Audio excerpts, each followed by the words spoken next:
dicen qué es lo que sí se debe lograr, cuáles son los fines y cuáles son los valores.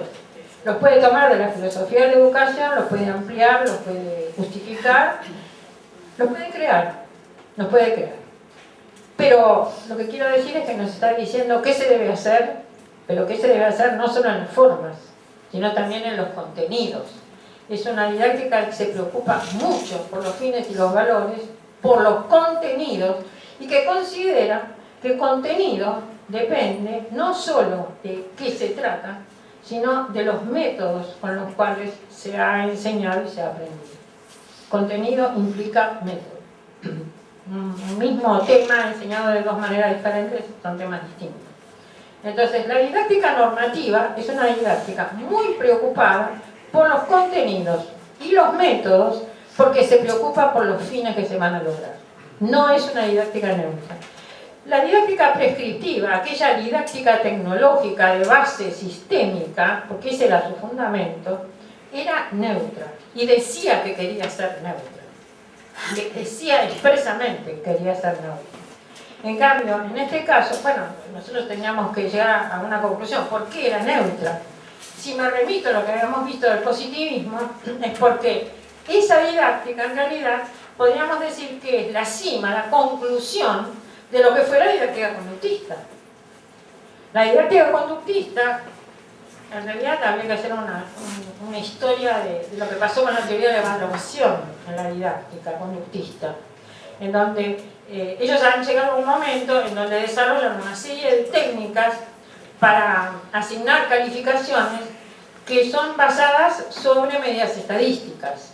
Y entonces eso hace que las calificaciones siempre sean relativas al grupo en el cual se encuentra el alumno o a la cohorte en la cual él se encuentra. En esa medida es que algunos dicen, ¿pero qué estamos haciendo? Y decir que lo estamos aprobando porque es el mejor de esta clase, aunque no sepa lo que tiene que saber. No, tenemos que redefinir qué es lo que tiene que saber. Y la forma de redefinirla, 1970, es formular claramente los objetivos.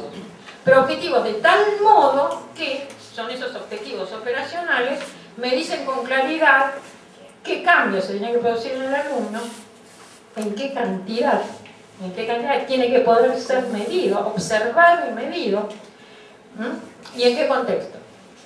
Por lo tanto, necesito un verbo de conducta de acción observable, cuantificable, decir cuál es el contexto en el que se tiene que realizar esa conducta y tengo que poder estar segura de que lo voy a evaluar. Si no lo voy a evaluar cuantitativamente, no existe. ¿Se acuerdan lo que dije antes? Si no lo puedo medir cuantitativamente, para mí no existe. Digo, para el conductista, no existe.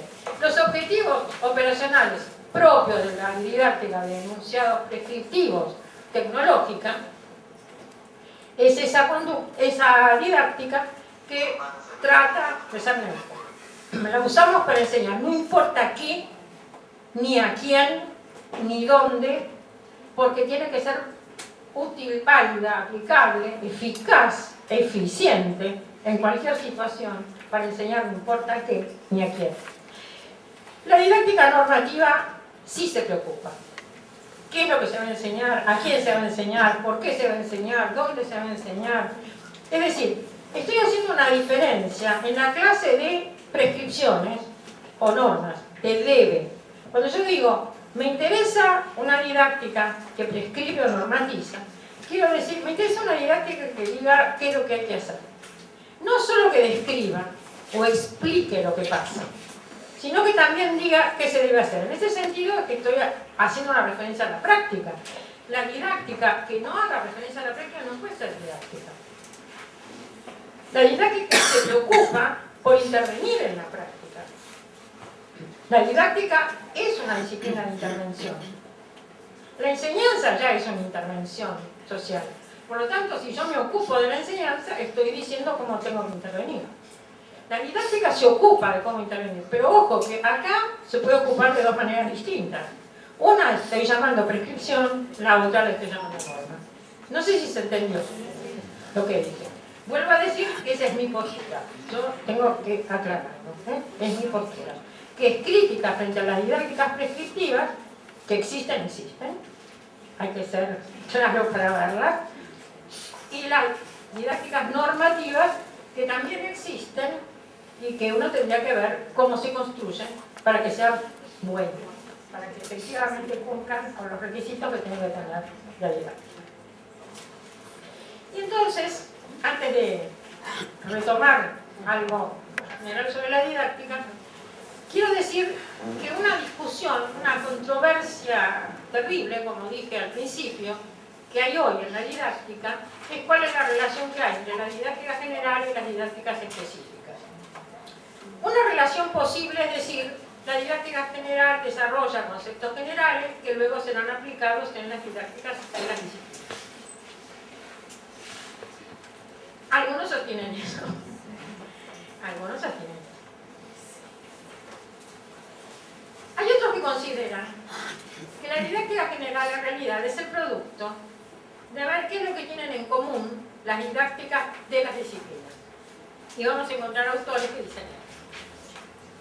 Es decir, que primero están las didácticas de las disciplinas, y tengo que decir por qué lo dicen. Porque en la realidad, cuando se produce una actividad de enseñanza, en la realidad se enseña siempre algo. Y ellos están diciendo, si se enseña una disciplina, la realidad siempre es la enseñanza de algo a alguien determinado, en una situación determinada. Se enseña una disciplina.